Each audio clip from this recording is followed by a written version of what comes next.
Les gars, L'Oréal a fait comment là-bas?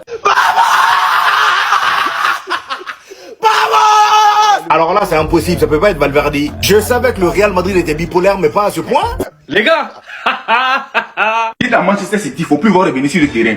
Parce que s'ils reviennent sur le terrain, ça ne sera pas bon pour eux. L'équipe, vous connaissez le dicton, 3-0 pour le Real Madrid face à Manchester City. C'est l'heure de lâcher la manette. Non, vraiment, ce soir, grosse prestation de l'équipe. Grosse prestation collective. Avec un Valverde exceptionnel. 3 buts pour Valverde. J'ai une stat effrayante à vous donner. C'est monsieur Thibaut Courtois cette saison. Il a délivré 2 passes décisives. Non. Non, non, non, non, non, non, non. Là, j'y crois pas. Là, j'y crois pas. On est officiellement sur l'équipe la plus imprévisible de l'histoire du football. Ça, je le dis. On est officiellement sur l'équipe la plus imprévisible de l'histoire. C'est pas possible. C'est pas possible. Real Madrid 3, Manchester City 0. Voici le score de ces 8e de finale, match aller opposant le Real Madrid contre Manchester City. Et comme vous avez vu, c'était un match vraiment, si on peut le dire, très imprévisible parce que de l'autre côté, on voit un Manchester City qui est tellement en forme, les prévisions et bien Real Madrid vraiment avec tous ses blessés, toutes ses absences. Vraiment c'était un match imprévisible, le Real Madrid à domicile nous a fait un match vraiment, ils ont braqué les matchs, je peux le dire, ils ont braqué les matchs avec un Valverde tellement en forme qui a montré toutes ses capacités. Et les gars, avant de continuer cette vidéo, je vous invite à mettre la cloche de notification pour ne rien rater, liker, partager massivement, laisser les commentaires. Le Manchester City qui vient se faire tabasser, si je peux le dire ainsi, à domicile face au Real Madrid. On peut pas claquer 3-0 dans la game de Manchester City. Et le pire, c'est que Manchester City aujourd'hui n'a eu aucun répondant. Aucun répondant. J'avais l'impression qu'ils savaient pas quoi faire avec le ballon. Ils n'avaient aucune solution, aucune inspiration. Non, le Real Madrid, c'est pas possible. Je savais qu'on était bipolaire, mais pas à ce point. En fait, nous, je pense qu'il faut nous enfermer. Il faut nous enfermer dans comment on appelle ça même, dans les maisons psychiatriques là, chez les fous. Parce que c'est pas normal d'être comme ça. C'est quel genre de club ça? C'est quel genre de club ça? Tous ceux qui ont regardé les précédents matchs du Real Madrid, il n'y en a aucun qui a compris ce qui s'est passé aujourd'hui. Comment on a fait pour gagner aujourd'hui? C'est pas possible. Avec l'équipe B en plus, quel B? C'est, hein? On avait 10 joueurs absents, 10 joueurs blessés. Carrément, il y avait des Thiago Pitard, des jeunes de 18 ans du centre de formation qui étaient titulaires. On a quand même gagné. Et le pire, c'est qu'ils ont fait une masterclass. Ils ont fait une masterclass. En fait, ce club-là est toxique. C'est aujourd'hui, je comprends ça. Ce club-là est toxique. Genre, ils peuvent te faire pleurer durant toute la saison. Aujourd'hui, ils te font pleurer pendant, on va dire, 1 ou 2 semaines. Et après, ils te redonnent une joie, mais une joie vraiment indescriptible. Vous voyez ce que je veux dire? Une joie vraiment indescriptible. Ça faisait tellement longtemps que j'avais pas vibré comme ça, les amis. Franchement, ça faisait longtemps. Cette saison, en tout cas, j'ai jamais vibré comme ça. J'ai jamais vibré comme ça. Franchement, même quand on avait tabassé le Barça, je sais plus c'était quel mois, même quand on avait tabassé le Barça, j'avais pas autant de frissons devant le match. Je parle bien footballistiquement parlant. Parce que là, le Real Madrid, ce qu'on a fait aujourd'hui, c'est une dinguerie. Collectivement parlant, c'était une dinguerie. Individuellement parlant, il n'y a rien à dire. Tout le monde était au service du collectif. Même les plus égoïstes d'habitude étaient au service du collectif. Non, les amis, je suis choqué. Là, j'ai reconnu une équipe qui était sous du Oli. Une équipe énergie combative qui se fatigue pas. Et c'est exactement les effets que donne Oli. Une équipe qui nous a donné du plaisir à les regarder. Exactement comme quand on consomme Oli. Aujourd'hui, là, vraiment, j'ai beaucoup de choses à dire. Donc, avant de rentrer dans le vif du sujet, laissez-moi vous présenter le partenaire de cette vidéo. Oli. Maintenant que ça c'est dit, revenons sur la masterclass de mon club de cœur, le Real Madrid. Je sais, notre amour est toxique. Aujourd'hui, je les aime pas. Aujourd'hui, je les insulte. Et demain, je les aime. Franchement, on est amoureux love to love. Et aujourd'hui, les amis, c'est love to love. Plus que love to love même. Parce que dans ce match-là, pour une fois, je peux dire qu'il n'y a aucun des joueurs qui m'ont déçu. En tout cas, les titulaires. Il n'y en a aucun qui m'a déçu. Et pour vous dire à quel point je m'attendais vraiment pas à cette victoire, dites-vous que quand j'ai vu la composition de Manchester City avant le match, j'ai aussi vu la composition du Real Madrid. Je me suis dit, non, c'est mort. Impossible. Dans aucun monde, on les bat.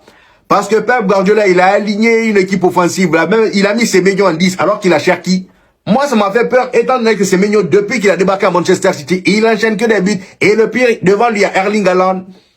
Devant lui, il y a Erling Haaland. Au milieu, il y a Rodri et Bernardo Silva.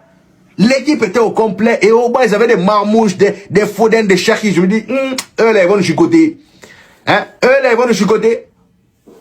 Nous, notre composition, on avait encore une fois Peter titulaire. Peter qui aujourd'hui, ce petit-là. Kamavinga doit s'inquiéter. Kamavinga doit s'inquiéter. C'est vrai que voilà, c'est un match. Faut pas trop s'enflammer. Il y a aussi le retour. Mais franchement, Peter, ce qu'il a fait aujourd'hui, vraiment. Non. Le petit, il est trop bon. Le petit, il est trop fort. Depuis qu'il est monté en équipe première, là, voilà, moi, je voyais pas d'étincelle en lui. Il jouait, c'était pas mauvais, mais voilà, je le trouvais un peu mou. Je trouvais pas ça waouh. Vous voyez ce que je veux dire? Je trouvais pas qu'il apportait grand chose au jeu, mais aujourd'hui, là, j'ai vu. J'ai vu pourquoi les gens parlent de lui depuis le début de la saison. Je vois maintenant. Franchement, excusez-moi. Je vous ai dit, moi, je suis un fan du Real Madrid. Je change ma veste à chaque bon match. À chaque bon match. Comme je l'ai toujours dit, il n'y a pas plus hypocrite qu'un supporter. Et je suis le premier, je m'en fous et je l'assume. Aujourd'hui, là, je suis en mode love to love et personne ne va gâcher mon amour avec le Real Madrid que j'aime tant. Thiago Pitarch, mon ami, tu m'as convaincu. Donc, pour revenir sur la compo, moi, j'ai vu Thiago Pitarch au milieu. J'ai vu un 4-4-2 avec Valverde à droite. Et de l'autre côté, on avait Arda Güler. En pointe, on avait Brahim Diaz et Vinicius. Et moi, même, ce qui m'a le plus inquiété, c'est quand j'ai vu Brahim Diaz aux côtés de Vinicius en pointe. Je me dis, non, c'est pas possible. Parce que le dernier match de Liga qu'on a gagné face au Celta Vigo, là, nous-mêmes, on a vu à quel point c'était compliqué avec les deux. On a vu que ça passait pas. Brahim Diaz était encore mou. Après, j'ai envie de dire, voilà, étant donné qu'il joue pas tout le temps, c'est compliqué. Mais Brahim Diaz, on sait que quand il est à son meilleur niveau, le Brahim Diaz de la CAN, là, il est injouable. On le sait, on l'a tous vu ici. En décembre, on l'a vu avec le Maroc. Donc aujourd'hui, moi, quand j'ai vu ça, je me dis, c'est pas le moment de mettre Brahim Diaz. Remets-nous Gonzalo Garcia, franchement. Remets-nous Gonzalo Garcia. Qu'est-ce qui se passe même? Eh ben, Arbeloa, je suis désolé. Je suis désolé d'avoir douté de toi. C'est ma faute. Franchement, c'est ma faute, je le reconnais.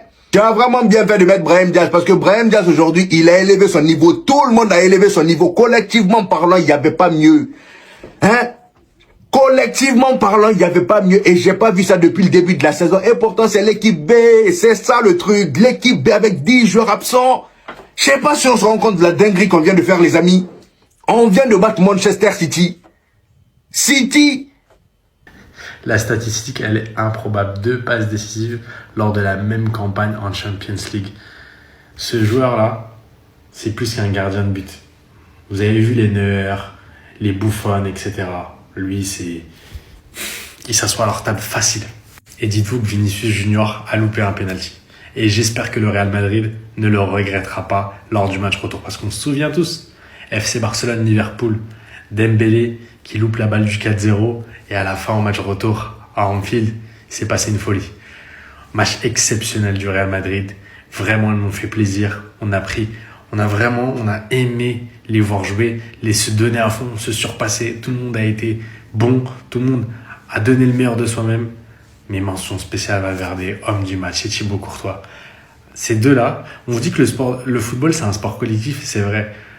Mais les individualités, quand elles viennent se donner, c'est les émotions, les amis. On va trop bien dormir.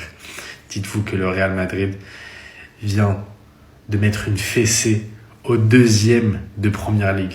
Le Real est 2e en Liga avec un niveau catastrophique. Mais Manchester City de Pep Guardiola contre le Real Madrid d'Alvaro Arbeloa. On n'en parlera jamais assez. Ce sont les milieux qui répondent. Qui portent l'équipe de l'avant. Et c'est ce qui a fait Valverde face à Manchester City avec un triplé. Et on voit aussi un Courtois vraiment colossal qui, avec sa première passe, le premier but de Valverde, venait de la passe de Courtois. Très bonne passe. Et Valverde qui concrétise aussi facilement. Manchester City, vraiment, ils ont été très décevants, malgré leur effectif, malgré les figures qui étaient présentes, mais ça n'a rien donné, même pas un but pour égaliser. Bon, là, c'est ce qu'on peut déjà prédire que Manchester City est éliminé, même avant le match retour, parce que 3-0 déjà, et même le 4e but, Vini qui a raté le penalty, il n'a pas raté le penalty, si je peux le dire ainsi, mais Donnarumma qui a fait un arrêt exceptionnel qui a fait sortir le ballon le penalty de Vini Junior. Sinon, ça aurait dû faire 4-0. Le match était plié. L'aller-retour serait plié déjà parce que Real Madrid, avec 3-0 déjà, je pense que le match est plié. Et il n'y a rien. Si ce n'est que félicitations, vraiment félicitations. Même l'attaquant de Manchester City, on attendait voir un Doku, les Haaland, les Foden, tout ça, mais ça n'a rien donné. Ils ont été inexistants. Je ne veux pas dire inexistants, mais la défense de l'équipe adverse de Real Madrid les a su comment les tenir en laisse. Et puis, Valverde qui vient faire sortir ce magnifique triplé. Vraiment, félicitations, chapeau à Valverde aussi, qui a fait un gros match. Et tous les joueurs, c'était un match vraiment imprévisible, comme je le disais tantôt, c'était un match imprévisible parce que personne n'aurait cru un Real Madrid venir gagner face à un Manchester City aussi colossal, aussi en forme. Déjà la première mi-temps 3-0, le match était déjà plié. La première mi-temps 3-0, c'était vraiment chose, mais à la deuxième mi-temps, on a vu comment le match ça a été un peu serré. Bon, des deux côtés, mais à la première temps, je peux dire que c'est City qui n'était pas vite mis dans les matchs. Et le Real Madrid a profité en même temps pour creuser l'écart de 3 buts. Ça, c'est très loin, c'est très haut, c'est de très haut niveau. Et Manchester City qui devra, au retour, à domicile, bien sûr, faire de son mieux. On verra s'il pourra dompter le Real Madrid à domicile, faire une remontada, même si on sait que le Manchester City ils ne sont pas une équipe de remontada, ils ne peuvent pas faire une équipe de remontada. Mais 3-0 déjà, je pense que le match est plié. Le Real Madrid s'en sort déjà, à mon avis, parce que Manchester City a marqué 4 buts. Gagner 3-0 à domicile face au Real Madrid, et aussi ils vont répondre. Et vraiment, c'était un match tellement imprévisible. Parce que c'est ce qu'il y a à dire. C'est un match imprévisible, même avec l'absence, tout ça, aux côtés du Real Madrid, les Madrid s'en sort avec un score de 3-0. Vraiment, félicitations au Real Madrid. C'était du très bon jeu, du très bon match.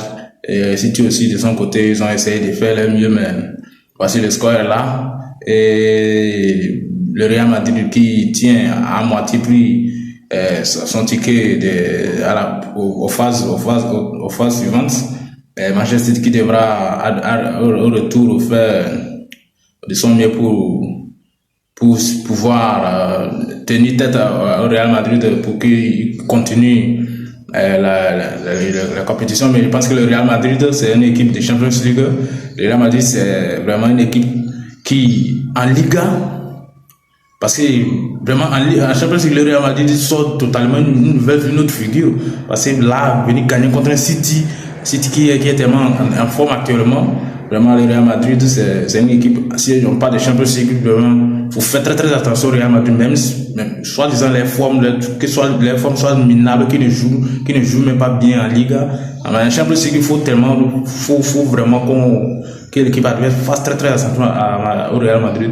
Les gars, passez un peu, n'oubliez pas de mettre la code de notification, likez, commentez massivement ce numéro. N'oubliez pas de mettre vos commentaires. Mettez vos avis dans les commentaires. Est-ce que Manchester City pourra, au match retour, faire quelque chose, tenir tête au Real Madrid, les mettre du danger en face du Real Madrid?